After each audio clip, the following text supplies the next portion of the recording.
Chers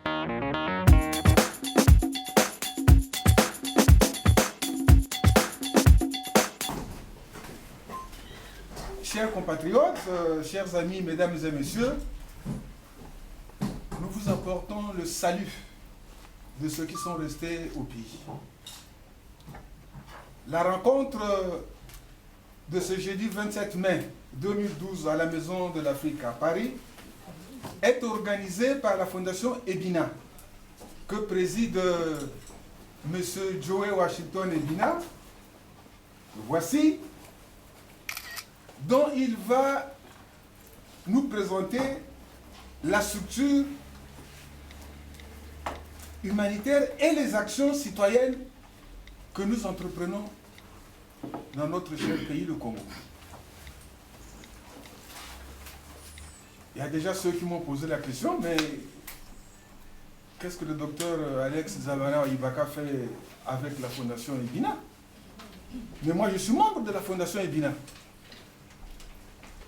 Ce n'est pas parce que je suis le président de l'association des familles et victimes des martyrs et victimes du M22 que nous sommes insensibles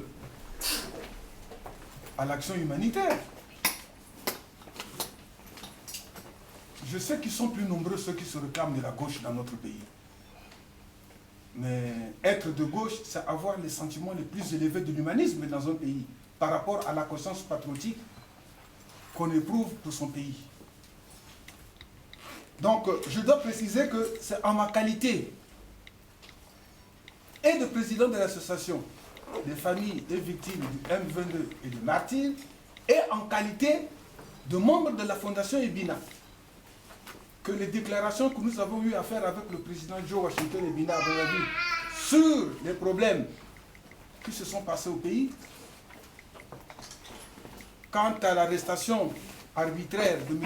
Amédée de l'Oluemba depuis le 2 mars 2011 à Pointe-Noire et qui a été transféré à Brazzaville depuis, il est à la maison d'arrêt sans jugement, ainsi que aux arrestations que vous avez dû suivre de deux avocats, Maître Ambroise Malonga Hervé et Gabriel Ombessa, suite à la conférence de presse qu'ils ont tenue dans une villa de fonction du colonel Ntsuru, puisqu'ils sont les conseils du colonel Ntsuru, et que le pouvoir a qualifié la maison de fonction comme étant un camp militaire. Bon, je pense que vous n'êtes pas tous nés ici. Vous connaissez Brazzaville, et que lorsque vous passez devant le domicile du colonel Ntsuru, il y a les bus qui passent, il y a des écoles privées, il y a des magasins de l'Ouest africain. Bon, je ne sais pas, hein, qu'est-ce qu'on entend par camp militaire. Donc, c'est prise de position concernant le droit de défense humain de nos citoyens. Et c'est pour cela que le président Joe Washington Ebina et moi, nous avons fait les déclarations qui nous ont valu tous les commentaires et les risques de la terre. Donc après ces éclaircissements, je vais laisser la parole à M. Joe Washington Ebina, le président de la Fondation humanitaire. Je vous remercie très sincèrement, chers compatriotes, chers amis, mesdames et messieurs, d'être venus à cette rencontre. Un moment que nous espérons fructueux quant aux échanges et partages que nous aurons. Je vais vous dire que nous sommes disponibles, et surtout le président Joe Washington Ebina, à répondre à toutes vos questions, à toutes vos inquiétudes, afin que vous puissiez comprendre quelle est la nature de l'action que nous menons au niveau de la Fondation Ebina, afin que vous puissiez, par les réponses que nous allons vous donner, apprécier ce que nous allons vous demander, afin que la Fondation Ebina puisse aller toujours d'action de plus en plus avancer. Parce que le Congo, ce n'est pas seulement Brazzaville et Pointe-Noire où nous menons des actions. Nous voulons étendre ces actions sur toute l'étendue de la République. Merci. Je passe donc la parole au président Joël Washington Eddy. Messieurs, merci d'être là. C'est un plaisir de vous rencontrer aujourd'hui. Je tiens d'abord à préciser que la rencontre qui se fait aujourd'hui est une rencontre qui n'avait vraiment pas été prévue. J'ai été invité pendant près de 20 jours aux États-Unis par le gouvernement américain. Et donc, je n'avais pas prévu de passer à Paris et d'aller voir nos frères à Lyon et ici.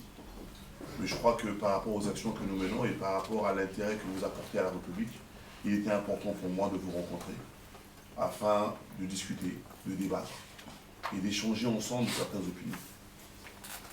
Au niveau de Brazzaville, je vais parler peu et ouvrir le débat pour que les questions, pour que vous posiez vos questions. Je suis libre d'expression et donc je voudrais qu'on discute et qu'on parle librement. Il y a beaucoup de questions qui se font et il y a beaucoup de choses qui se disent.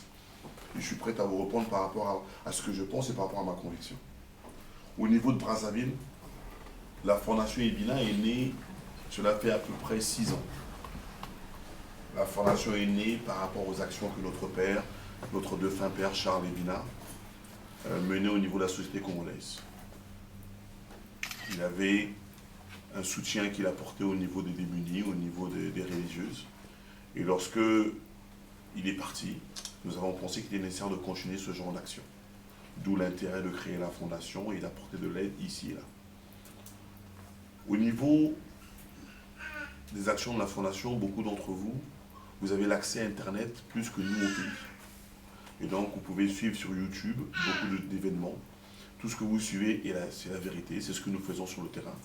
La Fondation Evina distribue de l'eau gratuitement dans les quartiers. Nous avons 2 camions citernes, une fois par semaine selon les endroits et selon les besoins.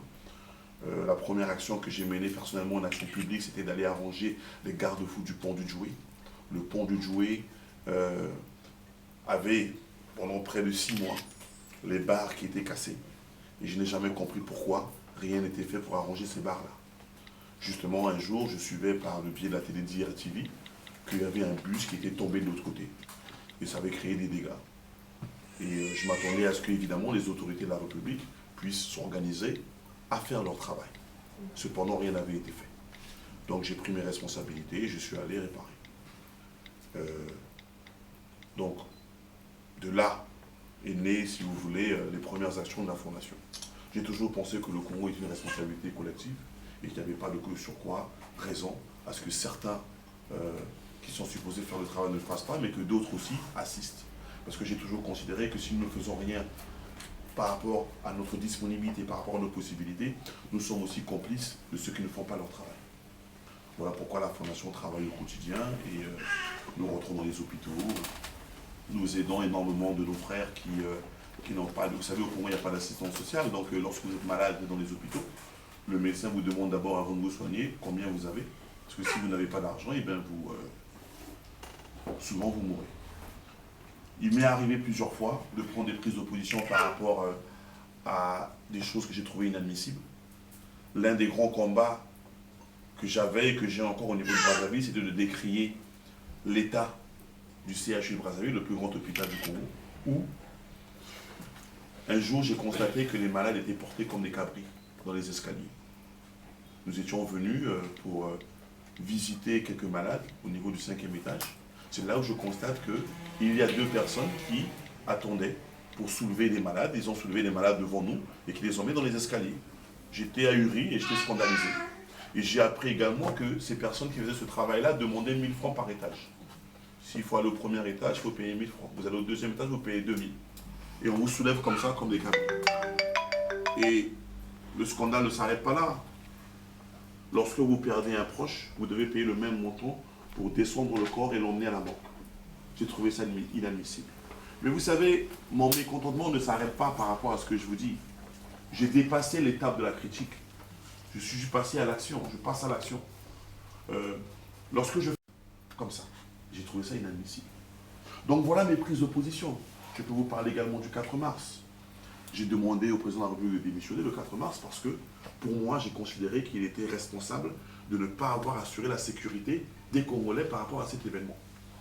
Dans ses propos le 4 mars, le président dit « Nous avions débloqué l'argent ».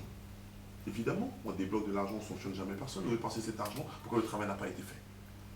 C'est vrai, sur 4 millions de Congolais, j'ai demandé sa démission. Je prends mes responsabilités en tant que Congolais et de ce que je considère comme étant vrai ou pas vrai. Nous sommes tous libres ici d'avoir nos opinions et de vivre notre combat. Je refuse aujourd'hui d'accepter que dans un pays comme le Congo, que l'on vive ainsi. Et je prends mes prises de position.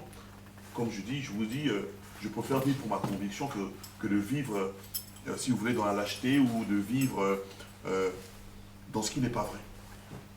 Donc au-delà de l'humanitaire, évidemment, beaucoup de gens se posent des questions. Pourquoi seulement l'humanitaire? Lorsque je pense à cette prise de position.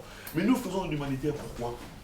Vous pensez que si dans un pays, il y avait de l'eau, nous achèterons 2 camions pour aller distribuer de l'eau? Vous pensez que si dans le pays, il y avait des médicaments de la Fondation au quotidien, il y a des gens ici qui ont travaillé à la Fondation, qui sont venus en vacances au Congo, avec qui j'ai travaillé à la Fondation. Ils travaillent avec nous au quotidien, tous les jours. Ils voyaient les demandes qui n'arrêtaient pas d'arriver. Donc, il n'est pas acceptable lorsque un pays a des possibilités que le peuple souffre ainsi. Vous qui vivez en France, je suis désolé. Vous connaissez l'abbé Pierre. Vous pensez que l'abbé Pierre n'avait pas de prise de position par rapport à la pauvreté des gens? C'est normal. Lorsque vous êtes en train d'apporter l'assistance à une population, vous voulez aussi que ça marche mieux. La mauvaise gestion au Congo est le reflet justement de la souffrance des populations. Si le Congo était géré dans une grande intégrité, on vivrait mieux, les Congolais vivraient mieux. Et donc nous nous battons dans ce que nous faisons à ce que nous ne soyons pas complices à cela. Donc voilà un petit peu en général mes prises de position, voilà un petit peu en général ce que l'on fait au Congo. Moi je suis heureux de vous rencontrer, je connais certains d'entre vous et je connais vos prises de position. Je suis heureux de voir